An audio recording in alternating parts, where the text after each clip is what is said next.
A paz, irmãs. Estamos na leitura do livro A Vida Crucificada, de A. W. Tozer. Como viver uma experiência cristã mais profunda.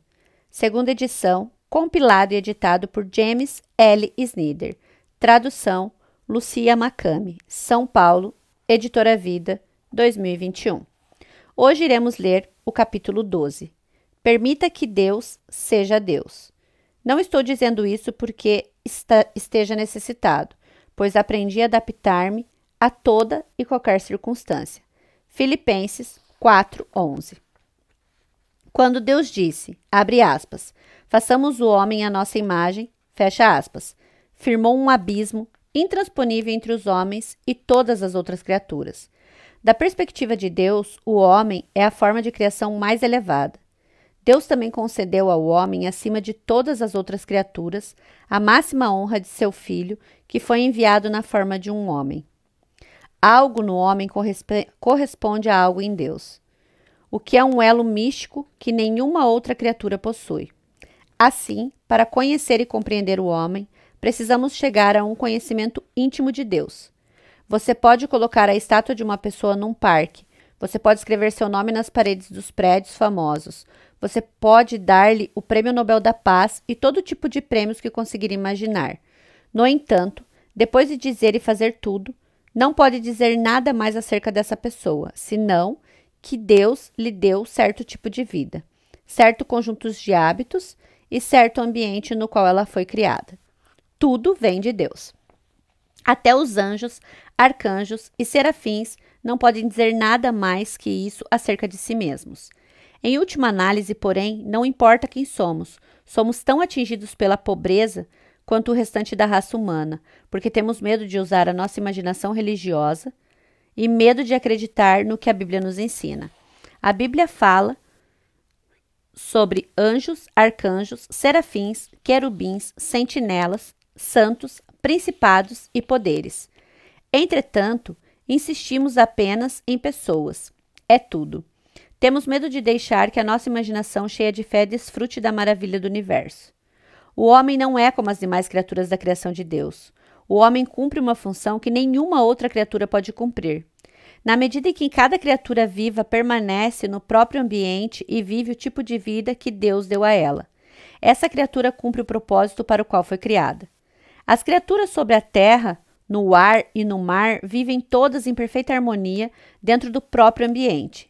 Dia após dia cumpre o propósito para o qual foram criadas, sendo simplesmente elas mesmas no ambiente em que Deus as colocou.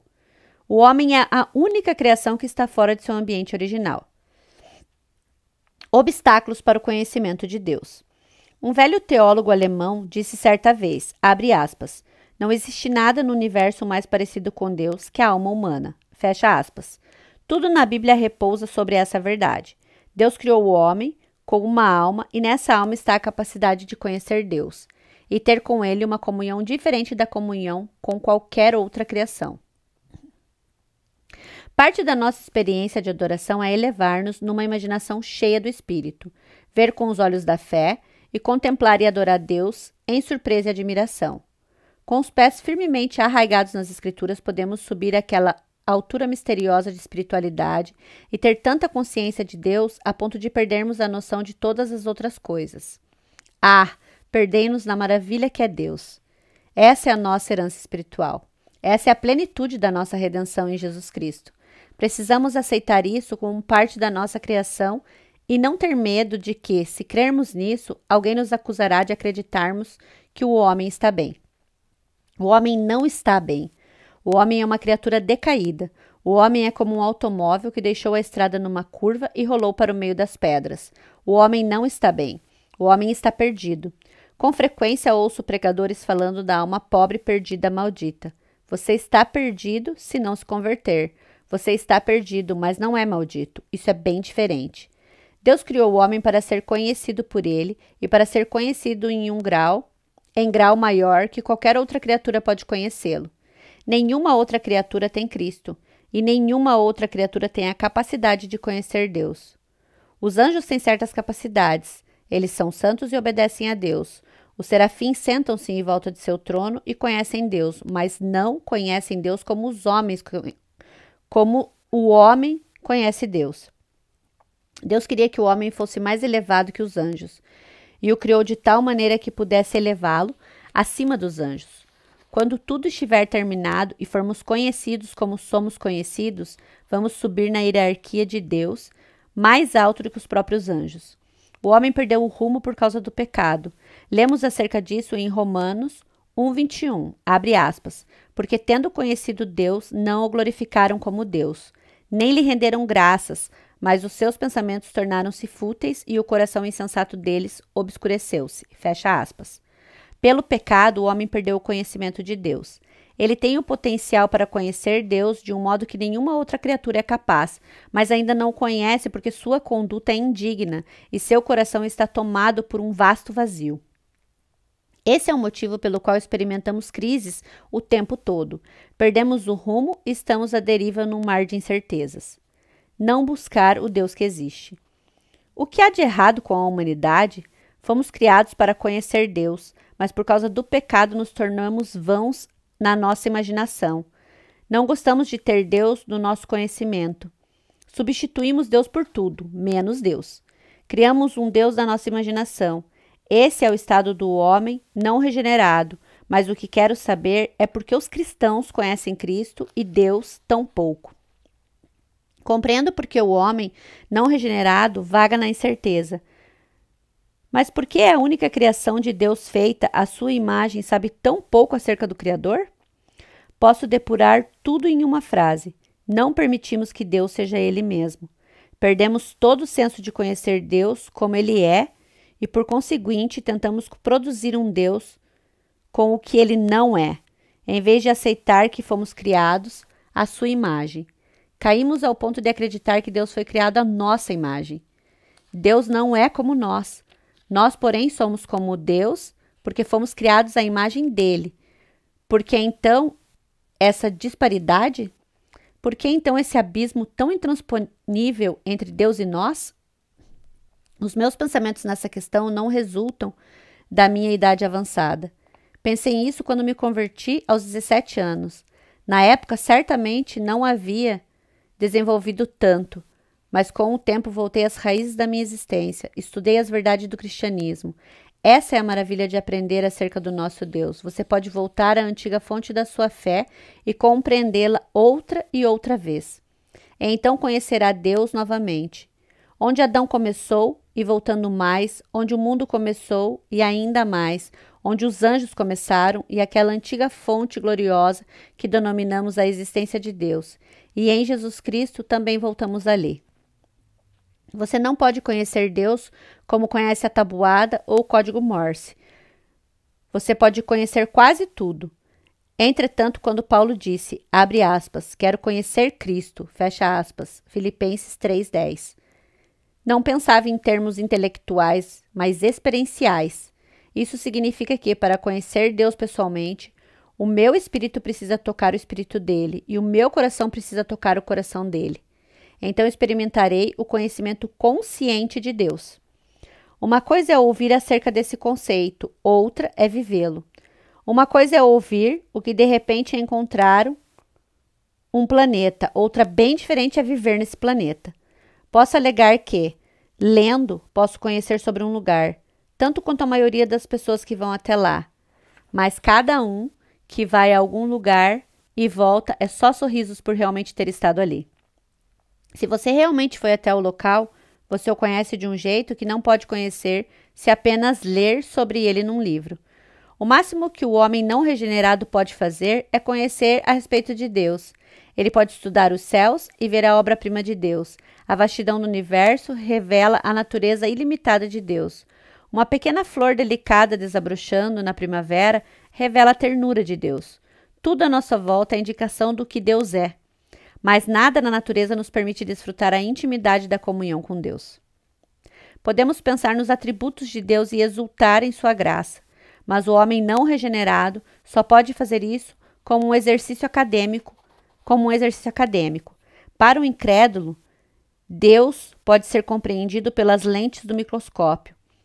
Deus só pode ser examinado no laboratório da ciência, mas é só no coração tocado pelo Espírito Santo que Deus pode realmente ser conhecido. optar por um conhecimento de segunda mão. Com toda a nossa educação, ainda não conhecemos Deus, em pessoa muito bem.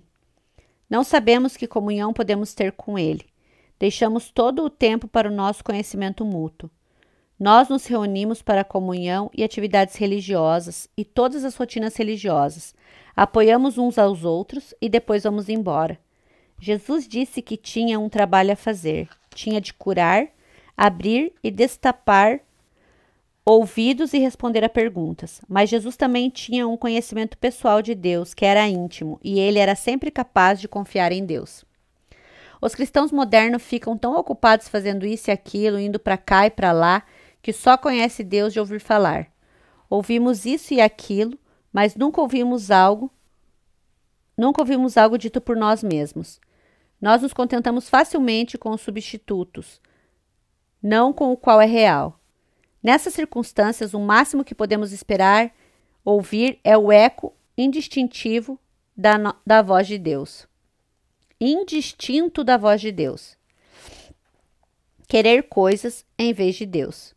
Outro motivo pelo qual os cristãos conhecem Cristo e Deus tão pouco é que queremos coisas em vez de querer Deus. Estamos mais interessados na dádiva que no doador. Deus quer dar-se para nós. Deus quer partilhar-se junto com seu dom. Separado de Deus, o dom é perigoso. Viver com pecados. O que mais interfere no nosso caminho para essa intimidade com Deus é, falando em termos simples, o pecado. O atalho para a intimidade com Deus é o perdão dos pecados. A importância desse elemento na vida do cristão é amplamente subestimada. O pecado é responsável pelos nossos problemas. O pecado é o motivo pelo qual recebemos textos como 1 João 1,9. Abre aspas. Se confessarmos os nossos pecados, Ele é fiel e justo para perdoar os nossos pecados e nos purificar de toda injustiça. Fecha aspas. A pergunta que devíamos estar fazendo é: por que Deus perdoa pecados? Ele perdoa porque o pecado é o obstáculo entre nós e Ele. Para algum dia conhecermos Deus, o obstáculo precisa ser removido. Assim, Deus pode perdoar o pecado. Porque Deus derrama seu Espírito sobre nós, para que o Espírito possa vir e nos mostrar as coisas de Deus. Porque Deus responde às orações, para que respondendo possa revelar a própria face para nós. Confiar na Bíblia como um fim em si mesma. Porque Deus nos deu as Escrituras? É pela leitura das Escrituras que podemos conhecer Deus. Mas as Escrituras não são um fim em si mesmas. Ouvimos falar sobre elas como se fossem um fim em si mesmas. Nenhum homem consegue acreditar mais que eu na inspiração verbal das Escrituras conforme dadas originariamente. Mas a inspiração verbal ou qualquer outra teoria de inspiração que torna a Bíblia um fim em si mesma é perigosa. O propósito da Bíblia não é substituir Deus. O propósito da Bíblia é levar-nos a Deus. A Bíblia nunca é um fim em si mesma. Oro para que Deus levante alguém capaz de fazer a Igreja Ortodoxa o povo da Bíblia. Os fundamentalistas e os evangélicos verem e compreender isso. Lembre-se de que Deus mesmo afirmou ser um, entre aspas, Deus zeloso. Êxodo 25. Não queremos que nada nem ninguém, mesmo que remotamente, tome o lugar dele. Trilhas para conhecer a Deus. Os únicos cristãos que você deseja ouvir são os que dão a você mais fome de Deus. Você não pode conhecer tudo o que Deus é, mas pode conhecer tudo o que Deus revelou em Cristo para a sua alma, o que é infinitamente mais do que você sabe agora. Quando a Igreja de Cristo voltar a ensinar isso, quando se tornar séria, deixar de brincar e começar a pregar o próprio Deus e todos os dons dele, Deus mesmo chegará perto rapidamente. Todas as bênçãos de Deus virão com ele. Queremos que a plenitude do Espírito nos encha. Queremos uma vida devota, queremos um amor divino, queremos tudo isso. Mas se mantivermos essas coisas à parte do próprio Deus, só teremos encontrado uma rosa com um espinho. Se você encontrar Deus, encontrará todas essas coisas em Deus. Agora você diz, entre aspas, aceitei Cristo. E isso é maravilhoso. Paulo se converteu e foi um dos maiores cristãos do mundo, mas ainda escreveu, abre aspas, quero conhecer Cristo, o poder da ressurreição e a participação em seus sofrimentos, tornando-me com ele em sua morte. Fecha aspas. Filipenses 3:10. Todos querem saber o que é a vida mais profunda, no que consiste a vida crucificada.